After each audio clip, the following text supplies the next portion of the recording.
make our economies more resilient. Today, I will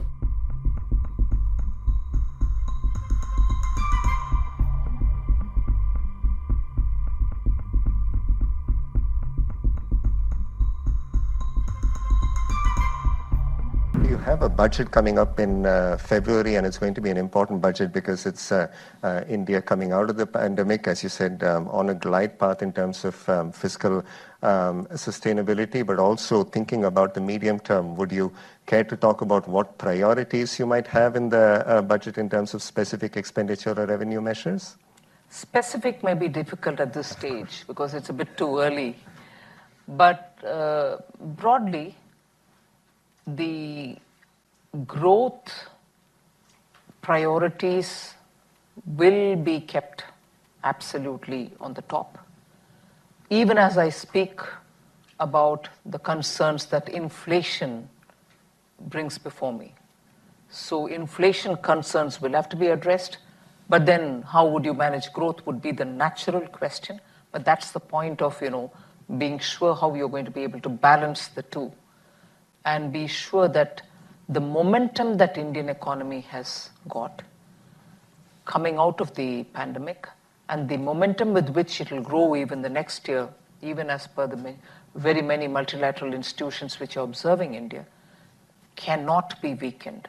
So it will have to again be a very carefully structured budget in which the growth momentum will have to be sustained. That we are talking to different countries. Singapore, UAE have all come forward now to make Rupay acceptable in their countries. Not just that, the UPI, the BMAP and everything else, NCPI, are all now being worked in such a way that their systems in their respective country, however robust or otherwise, can talk to our system, and the interoperability itself will give strength for Indians' expertise in those countries. We are working together with several countries. Well, one didn't anticipate the pandemic, but it's been an attempt by the Prime Minister to, with a great deal of energy, to push the digitalization of the Indian economy since 2014. The effort had started earlier also, but the pace at which we tried covering various sectors of activities, getting the optical fibers, going into the panchayat level, making sure that people were able to access it and so on, bringing it into their daily lives. So digitalization started in right earnest 2014 onwards. Again, financial inclusion was another thing which was ramped up. Again, no one knew that there's going to be a pandemic. Much before 2014, you also had this digital identity number in the name of Aadhaar. That got speeded up as well. So if all this happened in the name of digitalizing Indian economy, what we had inherited in 2014 required a lot of cleansing, cleaning up, correction, being brought in, looking at the health of institutions, and so on. Now, all this applied to all the Indian banks, public sector. So you had to clean up the banks, understand why they had so many NPAs, decide on handling the NPAs without hurting the balance sheet, infuse money into the banks to have them enough funds for carrying on with their developmental and growth-related activities. So that was another major activity which was going on. But then, with all this coming in, when the pandemic came, no one knew how to handle it. I'm sure no part of the world can claim that we knew how to handle it. And at that time, no one had the vaccine either. So, giving relief, providing immediate some kind of a succor, were all instantly affected because of the digitalization which had happened already.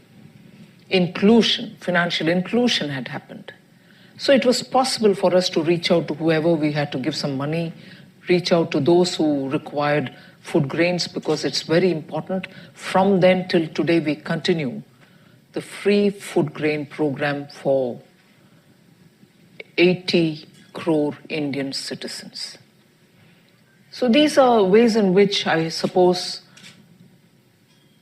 pre-pandemic efforts to make Indian economy far more robust with infrastructure framework being ready, not just roads and ports, but also the digital infrastructure, financial inclusion so that everybody has an access to a bank account and so on. So these were things which had happened, which came off handy during the pandemic. But during the pandemic as well, looking at it the other way, not just handling the pandemic, but seeing it as a time of opportunity to continue with the reforms.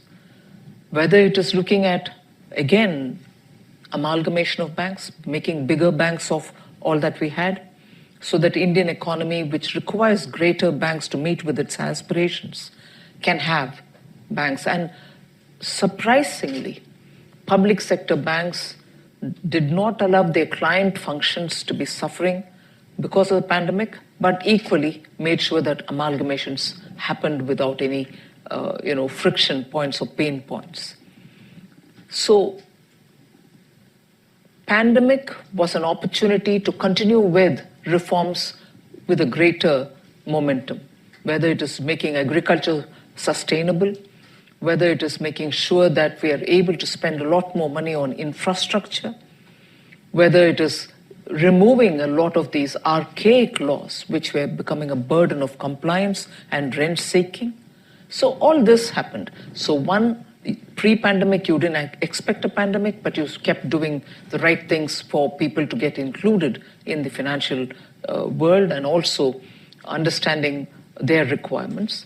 And during the pandemic, you didn't just attend to the pandemic, you didn't just work to get the vaccines, you didn't just make sure that the doctors had the right medicines, or hospitals were fitted with testing labs and so on, but also took the opportunity to keep the reform movement going.